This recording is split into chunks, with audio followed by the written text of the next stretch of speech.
सोमवती अमावस व्रत कथा और महत्व। भगवान कृष्ण ने राजा युधिष्ठिर को बताया था। ऐसा माना जाता है कि जो भक्त सोमवती अमावस्या का व्रत रखते हैं उन्हें नैतिक और कुलीन संतान के साथ लंबी उम्र भी मिलती है। जो लोग इस दिन गंगा नदी जैसी पवित्र नदियों में एक डुबकी लगाते हैं वे अपने अतीत और वर्तमान के पापों का छुटकारा पा लेते हैं और साथ ही सभी बाधाओं को दूर कर सकते हैं। हिंदू संस्कृति में पीपल के पेड़ का महत्व है क्योंकि ऐसा माना जाता है कि पीपल का पेड़ पवित्र होता है और इसमें देवताओं का वास होता है। इसलिए भक्तों सौभाग्य प्राप्ति के लिए इस दिन पीपल के पेड़ की पूजा करनी चाहिए। और विवाहित स्त्रियां भी अपने पति की लंबी उम्र के लिए सोमवती अमावस्या का व्रत रखती है। यह भी माना जाता है कि यदि अविवाहित महिला इस दिन व्रत रखती है तो उसे योग्य वर की प्राप्ति होती है। सोमवती अमावस्या व्रत कथा। सोमवती अमावस्या व्रत कथा। एक साहूकार के 7 बेटे थे, 7 बहू थी और 1 बेटी थी। साहूकार के घर एक जोगी भिक्षा मांगने के लिए आता था। जोगी को साहूकार की बहू भिक्षा देती थी और वह ले लेता था।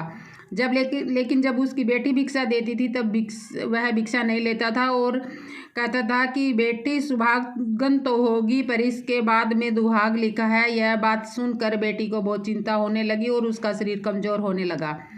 उसकी माँ ने पूछा कि बेटी तुम इन दिनों बहुत कमज़ोर दिखाई दे रही हो, क्या बात है? तब उसने बताया कि एक जोगी भिक्षा मांगने आता और कहता है कि बेटी के भाग्य में सुहाग है लेकिन इसके नसीब में दुहाग लिखा हुआ है। यह बात सुनकर उसकी माँ ने कहा कि कल मैं सुनूंगी।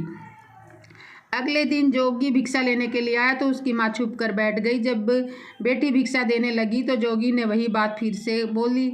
इतनी बात सुनकर उसकी माँ बाहर आई और बोली, एक तो हम तुम्हें भिक्षा देते हो और ऊपर से तुम हमें गाली देते हो। तब जोगी बोला, मैं गाली नहीं देता, जो सच है मैं वही बोलता हूँ, जो इसके भाग में लिखा है वही कहता हूँ। माँ ने जोगी से कहा कि तुम्हें इस बात का पता है कि इसके भाग्य में दुहाग लिखा है तो यह भी बता दो कि यह कैसे दूर होगा।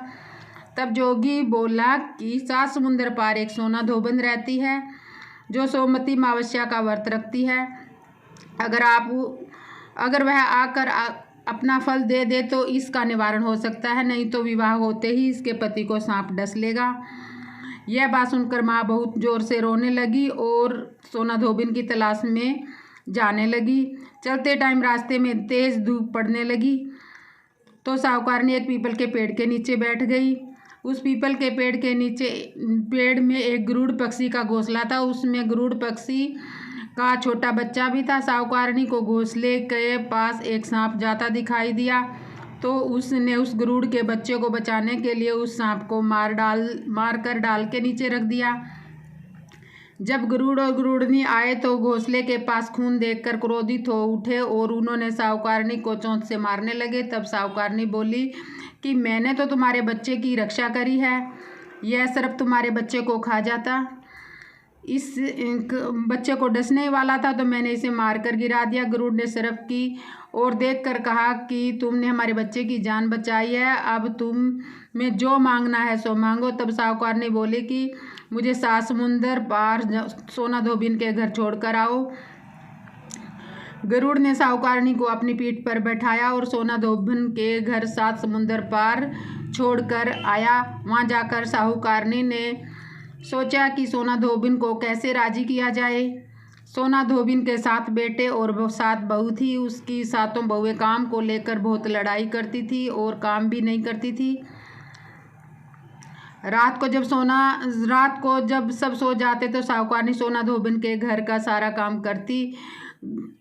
सोना धोबिन के घर जाती और सारा काम करती, गायों को नहलाती, घर की सफाई करती, रसोई का काम करती, चौका बर्तन करती, आटा पीसती, कपड़े धोती, पानी भरती और दिन होने से पहले चली जाती। बहुएं सोचती कि यह सारा काम कौन कर रहा है, लेकिन कभी एक दूसरे से पूछती नहीं थी कि यह सब काम कौन कर रहा है। एक दिन धोबिन ने अपनी बहुओं से कहा कि तुम आजकल लड़ती भी नहीं हो, काम भी ठीक से कर रही हो, सो तो बहुओं ने कहा कि सासू माँ, काम तो हमें ही करना पड़ता है, चाहे हम लड़कर करें या राजी राजी करें, इसलिए लड़ाई करने से क्या फ़ायदा। सोना धोबिन ने सोचा कि आज देखा जाए कि कौन सी बहू काम करती है, और वह रात को सोई नहीं। उसने देखा कि रात को एक स्त्री आई और पूरा काम करके जाने लगी। तो सोना धोबिन ने उसको बोला कि तुम कौन हो और तुम्हें ऐसी क्या ज़रूरत है जो तुम इतना काम कर रही हो। साहूकारनी ने कहा कि ज़रूरत है तभी तो मैं काम कर रही हूँ। सोना धोबिन ने पूछा कि तुम्हें क्या चाहिए। साहूकारनी बोली कि पहले मुझे वचन दो, तब बताऊंगी। सोना धोबिन ने वचन देकर कहा कि अब बताइए क्या बात है। साहूकारनी बोली कि मेरी बेटी के भाग्य में दुहाग लिखा है, इसलिए आप चलकर उसे सुहाग दे दो और सोमवती करे। सोना धोबिन अपनी बेटे बहू से बोली कि मैं तो साहूकारनी के साथ जा रही हूँ, यदि पीछे से तुम्हारे पिताजी खत्म हो गए तो तेल घी के कूप में डालकर छोड़ देना। फिर दोनों साहूकारनी के घर चली जाती है। साहूकारनी की बेटी का ब्याह होने लगता है। दूल्हा फेरों पर बैठ गया। सोना धोबिन दूल्हे के घुटने के पास कच्चा करवा रखा। सोना धोबिन दूल्हे के पास कच्चा करवा रखा, उसमें दूध डाला और तार लेकर बैठ गई। थोड़ी देर बाद सांप दूल्हे को डसने के लिए आया। सोना धोबिन ने करवा आगे रखा और तार से बांध दिया, लेकिन दूल्हा डर के मारे मर गया। तब सोना धोबिन ने टिक्के में से रोली निकाली, मांग में से सिंदूर निकाला, आँख में से काजल निकाला और मेहंदी निकालकर छोटी उंगली से छींटे मारे और बोली कि आज तक मैंने जितनी भी सोमवती मावस करी है उनका फल तो साहूकार के बेटी को लग जाए, और आगे जो मैं सोमवती मावस करूं वह मेरे बेटे और पति को लगे। इतना कहते ही दूल्हा जीवित हो गया और तब सोमवती की जय जय होने लगी। सोना धोबिन वापस जाने लगी। तब साहूकारनी बोली कि तुमने मेरे जवाई को नया जीवन दान दिया है, इसलिए कुछ भी मांगो। वह बोली कि मुझे तो कुछ नहीं चाहिए, सिर्फ एक हांडी दे दो। वह हांडी लेकर चली जाती है। रास्ते में सोमवती अमावस्या पड़ती है। उसने पीपल के पेड़ के नीचे बैठकर कहानी कही, व्रत रखा और पीपल के पेड़ की 108 बार परिक्रमा की। पीपल के पेड़ की पूजा के बाद वह घर चली जाती है तो देखती है कि उसका पति मरा पड़ा है। अब रास्ते में जो सोमवती मावस आई थी, सोमवती मावस उसने की थी, उसका फल उसके पति को दे दिया।